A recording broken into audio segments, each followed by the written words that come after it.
نحمدہ و نصلی علی رسولہ الکریم اما بعد اعوذ باللہ من الشیطان الرجیم بسم اللہ الرحمن الرحیم وقالوا اتخذ اللہ ولدا سبحانہ بل لہ ما فی السماوات والارض کل لہ قانتون بدیع السماوات والارض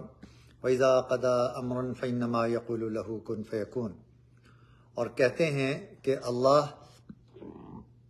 رکھتا ہے اولاد، سبحانہ، وہ تو سب باتوں سے پاک ہے، بل لہ ما فی السماوات والارض، بلکہ اسی کا ہے جو کچھ آسمانوں اور زمین میں ہے، اسے اولاد کی کیا ضرورت ہے۔ کل لہ قانتون، سب اسی کے تابع دار ہیں، یعنی تمام مخلوق اللہ تعالیٰ کی تابع دار اور فرما بردار ہے، سوائے انسانوں کے کہ ان کو کچھ عرصے کے لیے اختیار دیا گیا۔ بدیع السماوات والارض، وہی ہے جو پیدا کرتا ہے، پیدا کیا اس نے آسمانوں کو اور زمین کو، کچھ نہیں تھا۔ ہمارے ہاں تو بلڈنگ بنانے کے لیے انجینئر کو بلو پرنٹ چاہیے اور آرکیٹیکٹ چاہیے، لیکن اللہ تعالیٰ کو اس کا علم اتنا ہے کہ اسے کسی چیز کی کوئی ضرورت نہیں ہے، نہ بلو پرنٹ کی ضرورت ہے،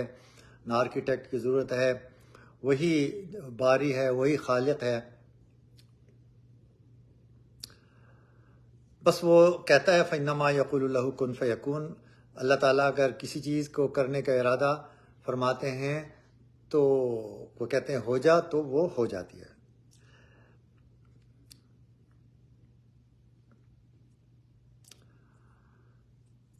بل لہ ما فی السماوات والارض، یعنی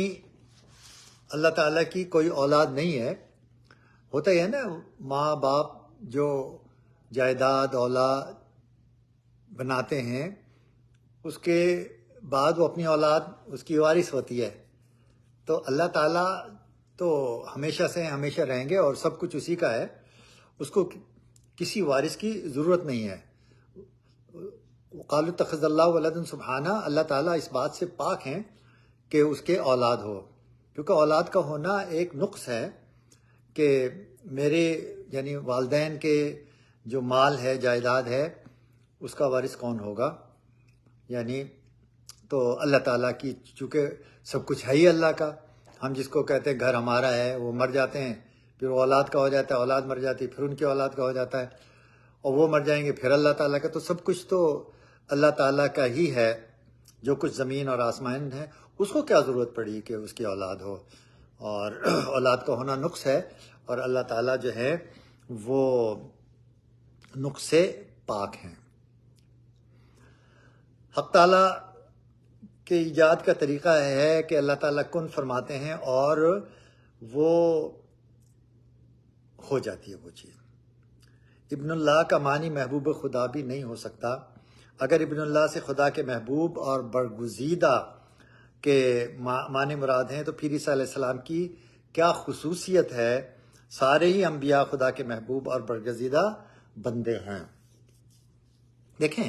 اللہ تعالیٰ نے آدم علیہ السلام کو پیدا کیا، نہ ان کی ماں تھی نہ ان کا باپ تھا۔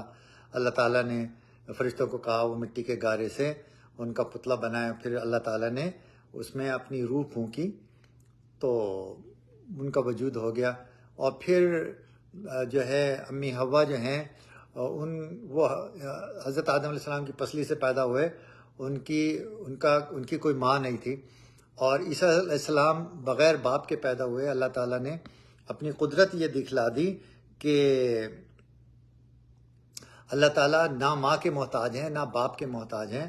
اور نہ ماں باپ دونوں کے محتاج ہیں۔ اللہ تعالیٰ جو چاہتے ہیں وہ ہو جاتا ہے،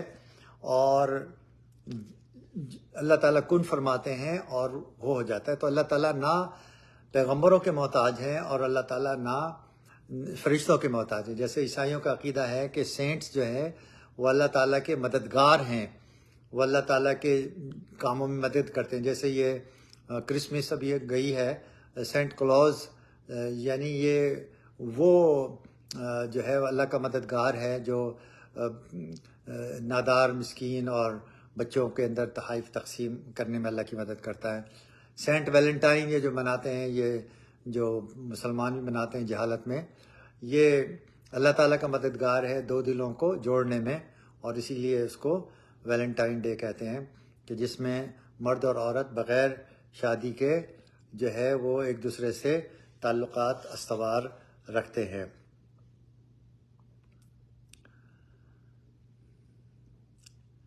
وقال الذین لا يعلمون لولا يكلمنا الله او تأتينا آیہ كذلك قال الذین من قبلهم مثل قولهم تشابہت قلوبهم قد بینا الآیات لقوم یوقنون۔ وہ اور کہتے ہیں وہ لوگ جو کچھ نہیں جانتے، کیوں نہیں بات کرتا ہم سے اللہ، یا کیوں نہیں آتی ہمارے پاس کوئی آیت، یعنی اللہ کی کوئی نشانی ہمارے پاس آئے یا اللہ تعالیٰ ہم سے بات کرے۔ یہودیوں نے یہ بات کی تھی، اور جب وہ موسیٰ علیہ السلام 40 یہودیوں کو لے کے کوہ طور پہ گئے اور اللہ تعالیٰ نے گفتگو کی، تو کہنے لگے کہ ہمیں تو اللہ کو نظر آنے چاہیے، کیونکہ یہ جو گفتگو کر رہے ہیں ہمیں کیا پتہ کون ہے، اللہ ہے یا کوئی کون ہے۔ تو اس قسم کی انہوں نے نافرمانیاں کی تھی، پھر ان کے اوپر موت طاری کر دی گئی، کیونکہ وہ اپنے قول سے پھر گئے تھے۔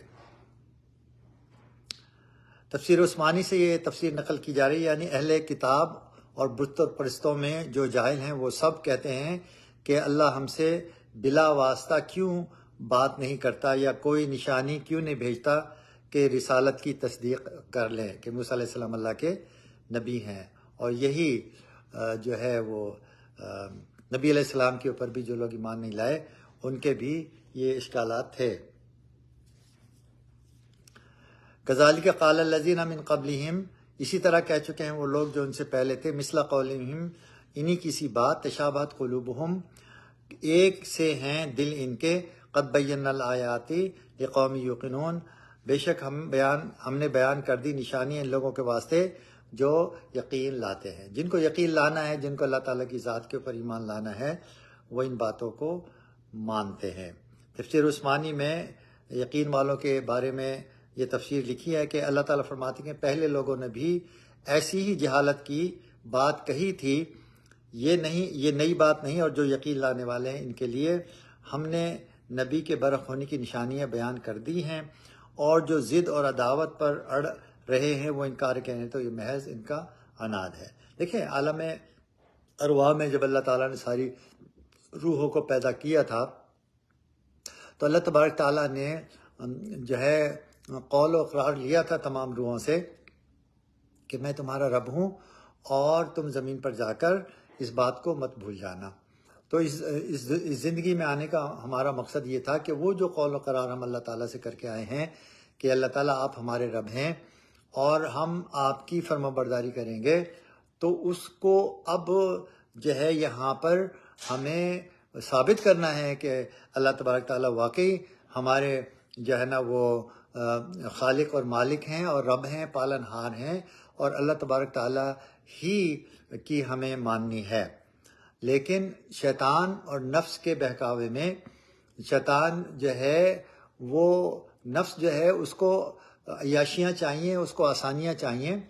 اور نفس اس چیز کو نہیں دیکھتا کہ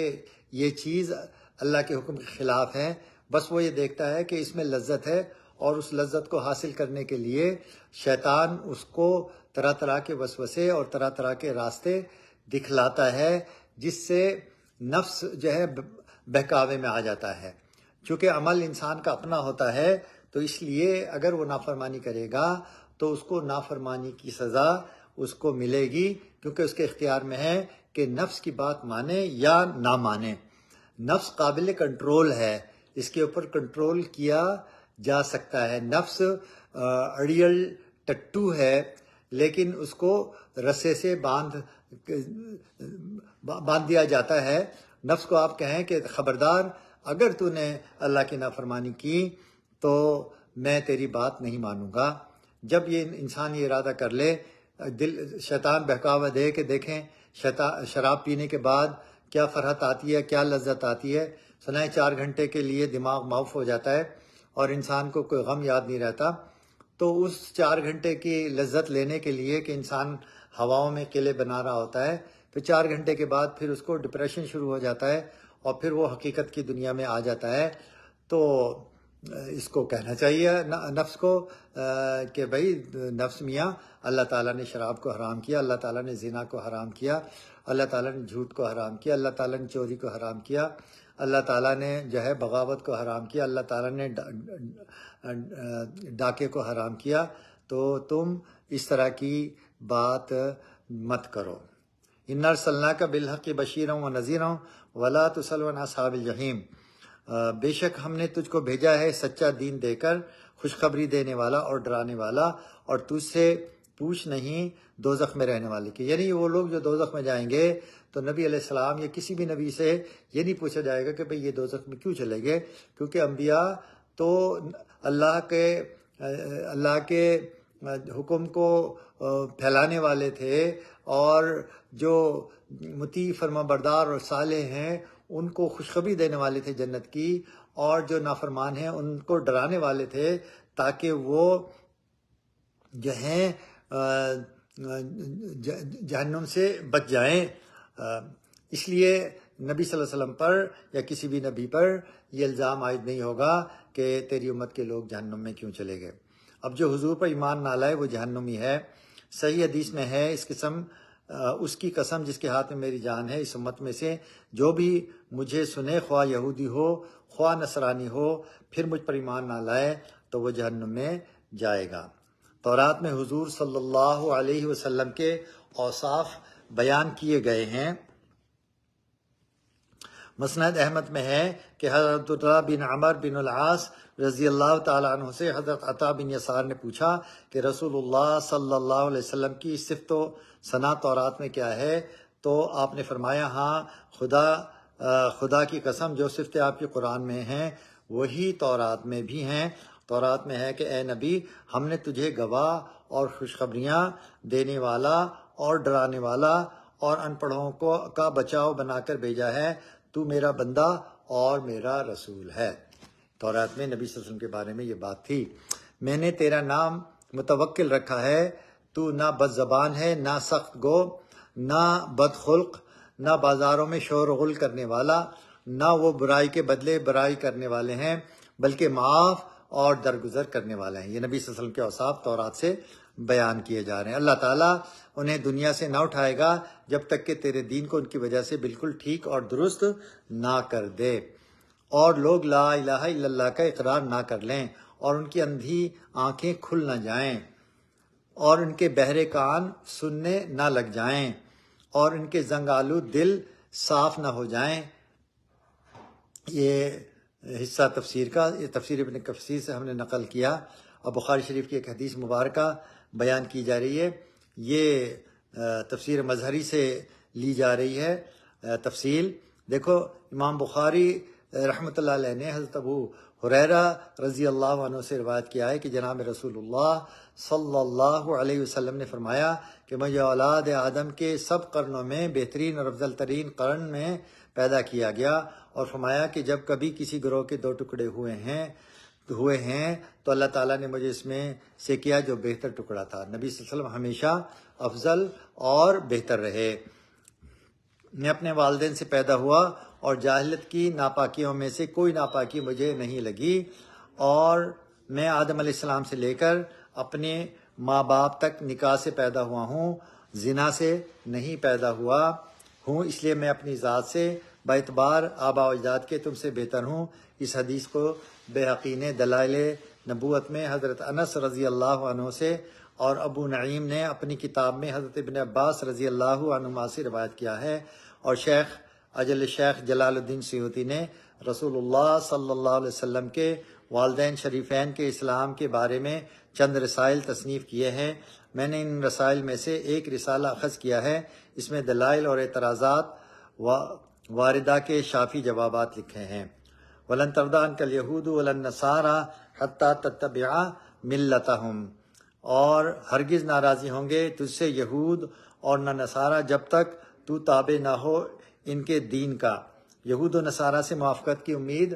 نہ رکھو، یعنی یہود اور نصارہ کو امر حق سے سروکار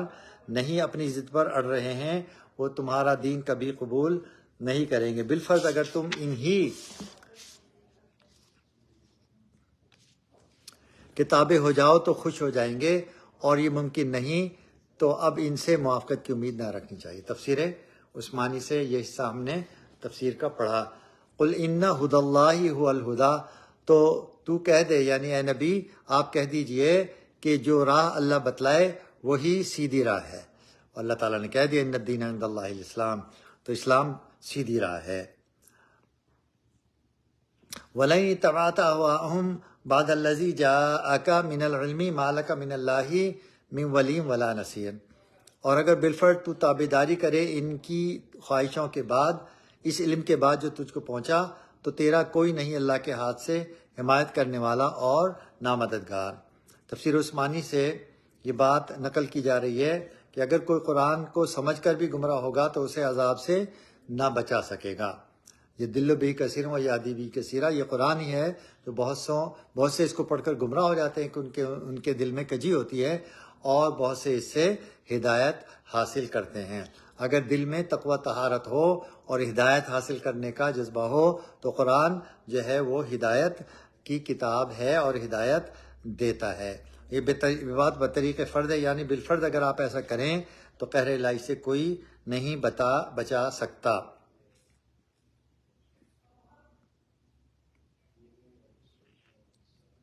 یا منظور تنبیہ امت کو کہ اگر کوئی مسلمان ہو کر قرآن کو سمجھ کر دین سے پھرے گا تو اس کو عذاب سے کوئی نہ چھڑا سکے گا۔ بس اب آج یہیں ختم کرتے ہیں، اور ہم دعا کرتے ہیں اللہ تعالی ہمیں کلام پاک کو پڑھنے کی اور اس کو سمجھنے کی اور اس پر عمل کرنے کی توفیق عطا فرمائے۔ واخر دعوانا الحمدللہ رب العالمین۔ السلام علیکم ورحمۃ اللہ وبرکاتہ۔